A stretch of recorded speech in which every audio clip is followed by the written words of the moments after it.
అది ఇప్పుడు నాకు బాగా అర్థమైంది. ఏంటి భద్రయ్య, చీర కానుగ్గా ఇచ్చిన వంకతో మా అమ్మని స్వర్గలోకానికి పంపించేద్దాం అనుకున్నావా?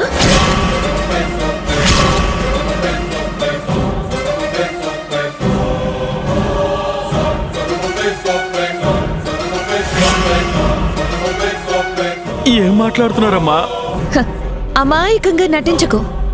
ఆ చీరకి కెమికల్ ఏదో రాసి ఈ హారతి మంట అంటుకొని తగలబడి చావాలనే కదా ఇలాంటి పని చేశావు? అయ్యో లేదమ్మా, అదేం లేదమ్మా. అమ్మా అంత మాట అనకండమ్మా. మేం కోటికి తక్కువైన వాళ్ళమే కానీ గుణానికి తక్కువైన వాళ్ళం కాదమ్మా. పాతడానికి గోతులు తీసేసి ఇప్పుడు గొయ్యికి మాకు సంబంధం లేదంటున్నారా? బాగుంది, చాలా బాగుంది. మా వాళ్ళని మీరు చాలా తప్పుగా అర్థం చేసుకుంటున్నారండి. ఇలాంటి పని చేయాల్సిన అవసరం మా వాళ్ళకి ఏముంటుంది చెప్పండి? ఏమో, ఎవరికి తెలుసు మనసులో ఏమేమనుకుంటున్నారో, ఏ మాయదార ఆలోచనలతో ఏ పిచ్చి పని చేశారో.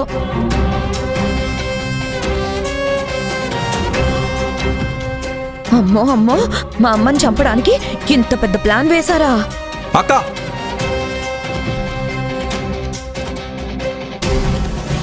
వాళ్ళ గురించి ఇంకొక్క మాట మాట్లాడితే నేనేం చేస్తానో నాకే తెలీదు.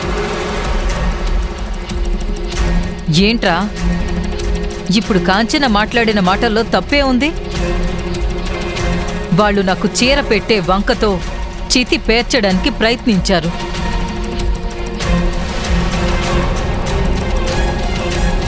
అభిమానం కురిపించే వంకతో అర్ధాంతరంగా నన్ను శ్మశానానికి పంపించే ప్రణాళిక వేసుకున్నారు.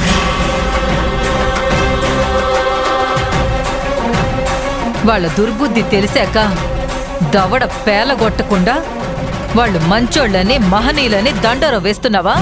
ఇక్కడ ఎవరు పడితే వాళ్ళు ఎలా పడితే అలా వాగితే వాళ్ళ నాలుక తెగ నరకడానికి కూడా నేను వెనకాన్ను.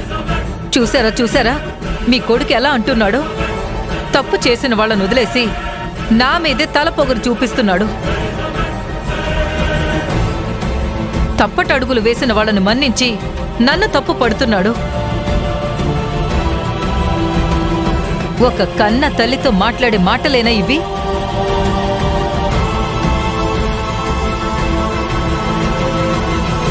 ఇంకా మాటలెందుకమ్మా?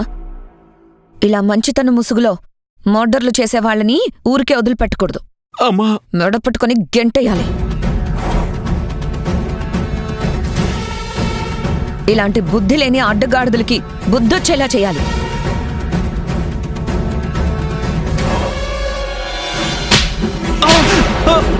నాన్న